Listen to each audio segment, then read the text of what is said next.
Bienvenidos chicos, chicas y chiques. En nuestro canal Cuarentena Filosófica nos dedicaremos hoy día a tratar sobre los pensadores de Mileto, tres en particular, Tales, Anaximandro y Anaxímenes, autores que pulieron y desarrollaron el concepto de Arjé y otras ideas extremadamente importantes.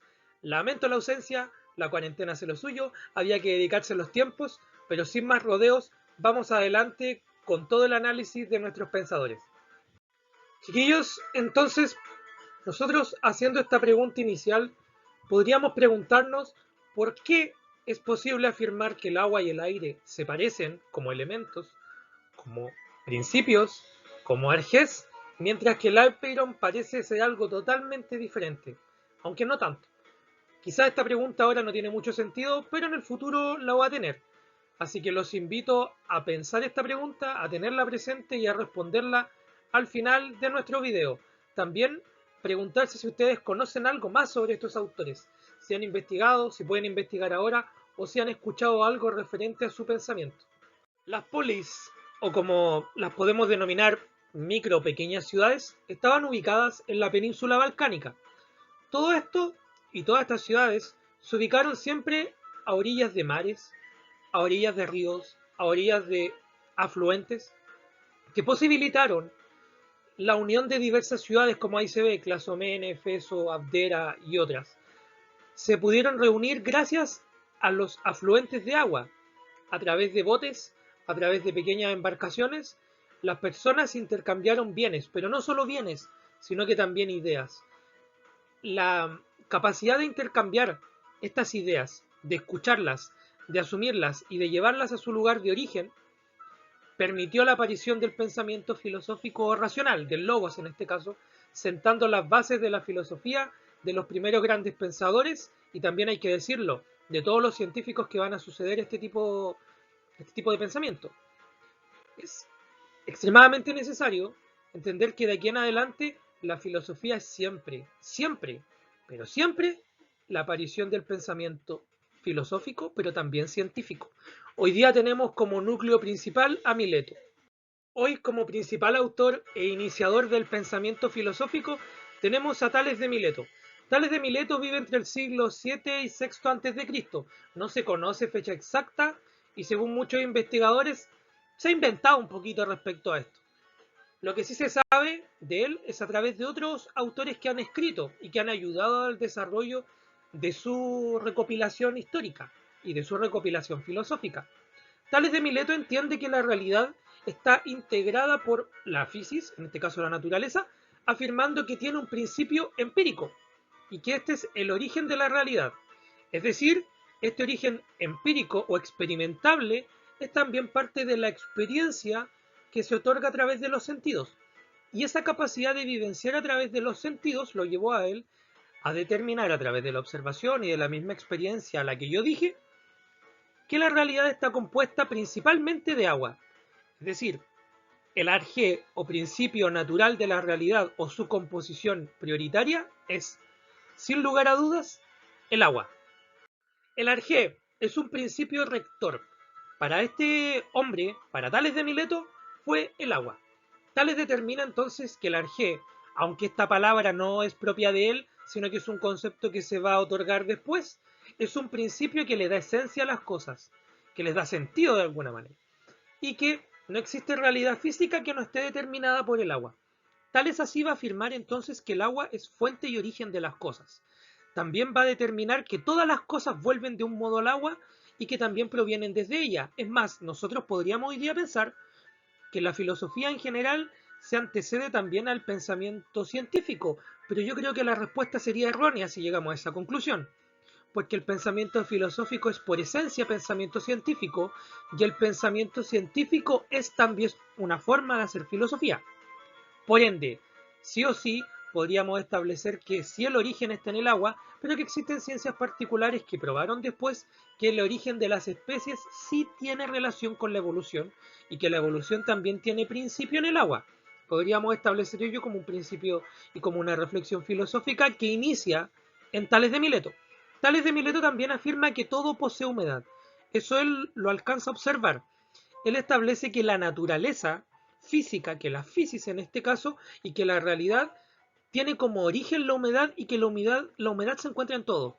Por ende, la falta de la humedad llevaría a la desintegración, algo así como que uno encuentra la tierra mojada muy junta o este barrito y que la arena es la falta de esta humedad y que lleva a la desintegración de la misma y no poder tomarla.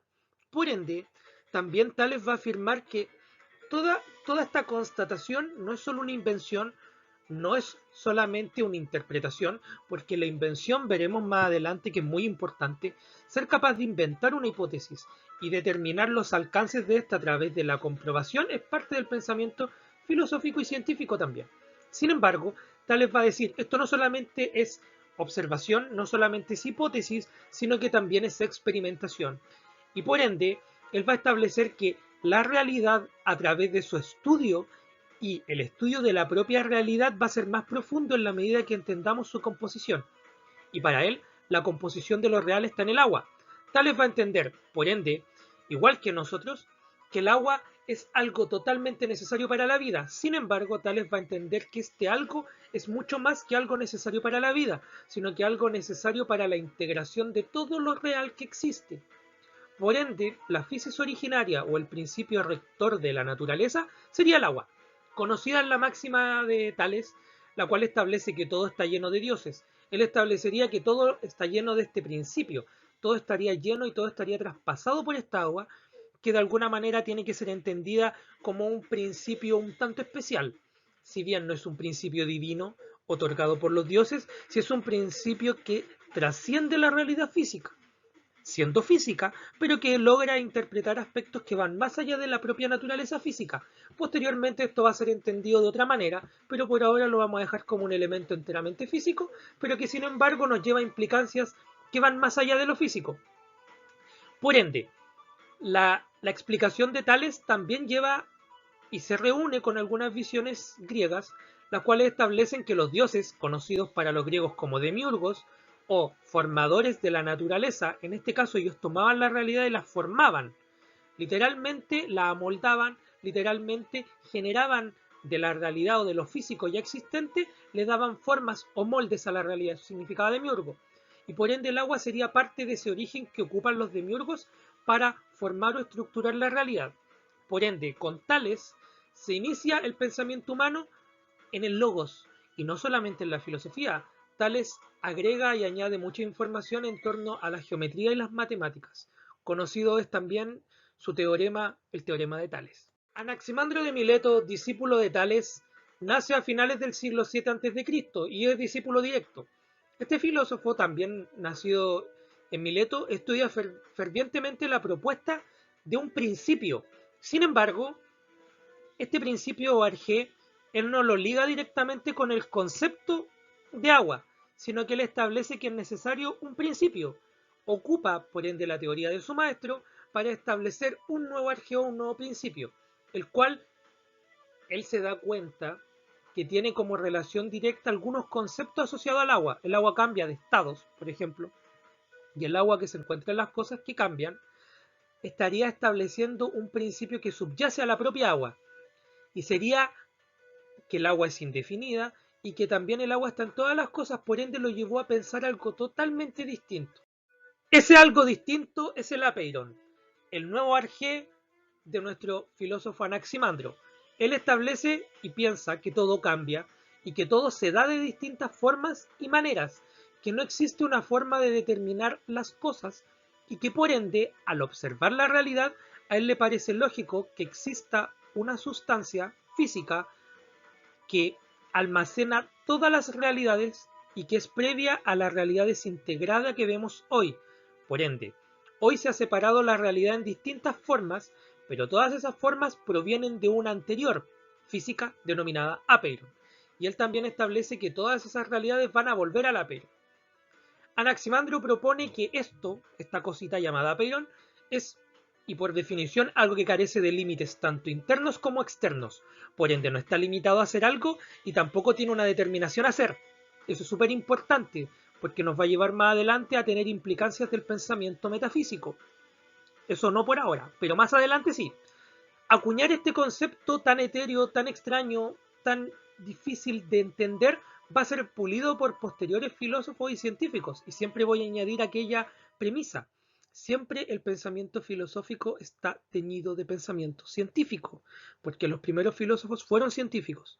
Por ende, este primer creador de conceptos, este primer entrenador de la metafísica, lo podríamos establecer así, va a entender que la realidad está gobernada y está entendida bajo leyes que estarían contenidas en el apeiron. Y él dice, todo viene y vuelve al apeiron, es decir, existe de cierta forma en esta naturaleza indefinida algo que tiende a volver a ella, que si bien se ha separado en las sustancias y en la realidad que conocemos, prontamente va a volver. Estas ideas de lo indefinido y de volver a ese concepto va a ser extremadamente difícil de comprender para los propios griegos e incluso es difícil de comprender para nosotros. La suposición, y esto es extremadamente importante y quiero que se detengan un poco a pensar, solamente el hecho de suponer que existe algo determinado va a limitar la visión de los propios dioses y por ende a superar la visión de los mismos, porque los dioses determinados a hacer y hacer ciertas cosas estarían bajo el propio apeiron. Por ende, Anaximandro superaría incluso la visión de los propios dioses griegos al establecer el apeiron, porque los dioses nacían y morían, en este caso, y el apeiron es una cosa indefinida que trasciende inclusive a los tiempos propios de la Tierra, sin entender a la Tierra como la entendemos hoy, pero de su propio lugar, y también componiendo y descomponiendo la realidad y volviendo a ella. Sería algo inclusive más grande que los propios dioses, porque el apeiron estaría subsistiendo desde siempre, un siempre que genera mucho eco y mucho problema, porque es una palabra grande que tiene demasiadas aristas y necesidades. Infinito por ende sería aquel principio, e infinitas las cosas que irían a él. Sería un ciclo ininterrumpido, donde cada cosa que nace y muere vuelve y viene desde el apeiron. Por ende, comprender este concepto y las implicancias del apeiron es extremadamente decidor para las ciencias y para la filosofía. Entender que existe algo infinito, que lo contuvo todo, que ahora está separado y que próximamente ese todo va a volver a un solo punto, establece y renueva los lazos con las creencias griegas de que todo es cíclico, conceptos que posteriormente también van a ser estudiados, pero que si nos generan problemas, imagínense, hoy nos generan problemas, ¿cómo habrán generado problemas en su tiempo? ¿Cómo explicar algo que está apareciendo, que es la filosofía, y agregarle un concepto tan extraño como el apeiron? O sea, yo lo considero una genialidad que obviamente lleva también a entender genialidades posteriores que añaden otros filósofos. Otros filósofos que entienden este pensamiento pueden ser, por ejemplo, Anaxímenes de Mileto. Anaxímenes de Mileto es discípulo directo de Anaximandro, y este filósofo vivió en el siglo VI a.C. y entendió que el principio natural ha de ser infinito, como lo dijo su maestro, en este caso Anaximandro, y como también lo dijo el maestro de este que era Tales, es decir, tenía que penetrarlo todo, pero al mismo tiempo tenía que ser infinito, y él dijo, está bien, sí, puede ser eso, pero no necesariamente tiene que ser algo indefinido, como el apeiron, sino que puede ser algo infinito en otro sentido, y en este caso puede ser, por ejemplo, el aire que nos circunda a todos, y es el principio que él va a establecer que es el rector de la naturaleza, de la vida y del sentido de la misma, en este caso de la física. El aire es la sustancia ilimitada. El autor va a decir que, al igual que nuestra alma, es decir, que nuestro principio de la vida, que es el aire, nos sostiene y a la vez nos gobierna. Así este soplo y el aire se abrazan en el cosmos o en el orden. En este caso, a nosotros nos va a decir el autor de manera muy clara, muy sucinta, muy definitiva, que el aire, siendo algo incorpóreo, algo no tocable, algo totalmente lejano, algo que ni siquiera podían experimentar los griegos a través de la visión, pero que sí podían experimentar a través de los sentidos, es decir, y en este caso lo voy a decir de manera muy simple, a través de la propia respiración, ellos podían entender que el apeiron como algo infinito e indefinido tenía sentido y que el agua, si bien me permitía vivir y era importante y que todo se transmitía a través del agua, por ejemplo la vida, por ejemplo nuestros consumos de comida, por ejemplo se podía crear vida a través del agua, es decir, los griegos creían que el hombre transmitía su vida a través del agua, no voy a especificar qué agua porque queda muy claro. En este caso, nuestro autor quedó mucho más claro al entender que su realidad y su sentido tenía mayor preponderancia y mayor significado siempre que el aire fuese el principio que estaba en toda la realidad y que le daba sentido a lo real. ¿Por qué? Porque puedo vivir mucho menos sin aire que sin agua. Y es más, también hizo un experimento. Anaxímenes desarrolló el experimento en el cual, lo voy a explicar de manera muy simple, él colocó una bombilla dentro del agua, luego la tapó en la parte superior y la sacó desde el agua. ¿De qué se dio cuenta? Que el agua quedaba atrapada en esta bombilla. Si bien no era con una bombilla, yo lo ilustro para que quede más fácil. Ustedes lo pueden hacer. Colocan el dedo encima de la bombilla, después de haberla puesto sobre el agua y la sacan. Y el agua queda en la bombilla. La pregunta es que existe algo infinitamente pequeño que tiene más poder que el agua y que en este caso logra que ésta quede dentro de la bombilla. Y esto es de lo que se da cuenta Anaxímenes. Anaxímenes se da cuenta de que la elección de este principio es una necesidad porque va a reunir los conceptos anteriores. El agua estaba en todo, pero el aire está incluso en el agua y el aire es tan infinito como el apeiron. Por ende reuniría lo mejor de las dos partes. Esto que también sería indeterminado, también sería infinito, va a priorizar la diversificación de la naturaleza, porque el aire atravesaría todas las sustancias según Anaxímenes. Y también garantizaría que se explique el aire como algo invisible, pero que también es importante y necesario para la vida. En su observación también va a determinar que el frío, en este caso, es importante porque demuestra que la materia se contrae y contraerse sería que pierde en este caso no solo calor sino que aire y que en este caso al aire estar caliente habría condensación, aparecería agua y que también las cosas se dilatarían porque entra mayor cantidad de aire caliente. Por ende estas observaciones científicas o alguien podría decir protocientíficas, científicas creo yo en el propio sentido, para plantear hipótesis, lo que hacen es demostrar que el aire en sí sí atravesaba materiales densos aunque no se creyese. Y que el aire sí era una sustancia, algo que hoy día damos por hecho, que son elementos y que es necesario y qué sé yo, para los griegos fue planteado como una novedad.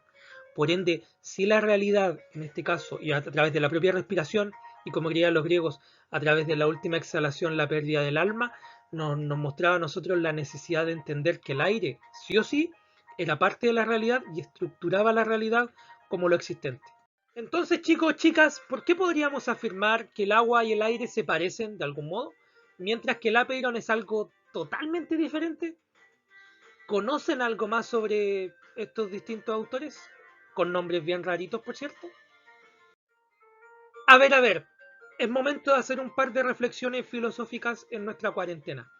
Y en este intertanto y en este espacio me detengo a pensar con ustedes y voy a pensar en voz alta para ver si a ustedes les surgen otras respuestas. Solo voy a dar algunos tips y espero que ustedes también vayan pensando estas mismas preguntas. Pregunta, ¿por qué crees que la filosofía tiene relación directa con el desarrollo de las matemáticas, la geometría y otras ciencias? Si ustedes me preguntan a mí, los primeros filósofos fueron ante todo matemáticos, científicos, geómetras, astrónomos, etcétera, etcétera, y experimentaron la realidad. Por ende, no existe una forma de separar la filosofía de otras ciencias, porque todas nacen y provienen de la filosofía. La filosofía se pregunta por todo, no necesariamente tiene respuesta ante todo, por ende siempre va a existir relación entre todas las ciencias y la filosofía, y por ende entre cada ciencia y la filosofía en general.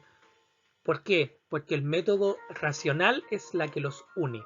Ahora bien, si nosotros ahondamos en esa pregunta, ¿por qué el aire, en este caso, sin ser un concepto matemático, es importante para las matemáticas? Creo yo, sinceramente, que el concepto de aire tiene en el fondo una idea más profunda. Como ya lo vimos anteriormente, el aire habla de la infinitud, habla de atravesar aspectos que parecen que no son atravesables, y el conocer aquello que es indeterminado, ya sea el apeiron, sea el agua o sea en este caso el aire, va a permitir establecer algunos conocimientos. Asimismo lo hicieron muchos griegos, muchos filósofos, al mirar el espacio, en este caso al mirar el cielo para ellos, y observar estos astros y predecir algunos movimientos. Por ende, en la infinitud y en la vastedad del espacio incluso se podían predecir algunos aspectos. Por ende, el idear, el tener un concepto básico del aire y de la infinitud y lo que subyace a un principio originario y lo que significa un arjé va a ser importante para las matemáticas porque están ligadas en primera instancia filosofía, y ciencias en general son una y la misma cosa. Por ende, esto nos lleva a la segunda pregunta. Dice, ¿por qué la suposición de que el agua, en este caso, este arjé, es tan importante para iniciar el pensamiento filosófico? ¿Por qué será tan importante? Yo creo que la respuesta está ahí mismo. Porque esa suposición o esa hipótesis abre la, la puerta a más respuestas distintas que la propia agua, por ejemplo el aire, el aperón y otros que vamos a ver, pero también y mucho más importante, abre la puerta, a nuevas preguntas, a nuevas filosofías, a nuevas formas de intentar explicar lo real. ¿Por qué? Porque aparecieron, como dice en la siguiente pregunta, otros arjes. No se quedaron solo en el agua. El agua parecía prometedora, pero el aperón parecía mejor.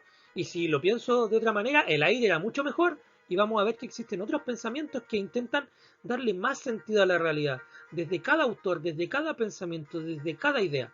Al parecer, todos estos nombres complicados de autores y todos estos autores de Mileto observaron algo que las demás personas no lograron. ¿Y de qué se dieron cuenta? De que la realidad necesitaba una explicación y que, como era infinita, en torno a todas las ideas que aparecieron acá, necesitaba explicaciones infinitas. Así terminamos nuestra cuarentena filosófica, chicos. Los invito a dejar todos sus comentarios, a dejar sus dudas, a responderse entre ustedes muchas veces, a generar un diálogo, a intercambiar ideas, a intercambiar visiones, a intercambiar pensamientos, a intercambiar perspectivas filosóficas, a dejarme preguntas. Si es que puedo responderlas, las responderé. Si aparece otra persona que las responda, sería maravilloso. La idea es generar una comunidad que pueda dialogar, pero que sí, que dialogue con al menos 2 metros de distancia, que dialogue con mascarillas, que se ponga guantes y que también se siga haciendo preguntas como nosotros. Hasta la próxima, chiquillos, chiquillas y chiquilles.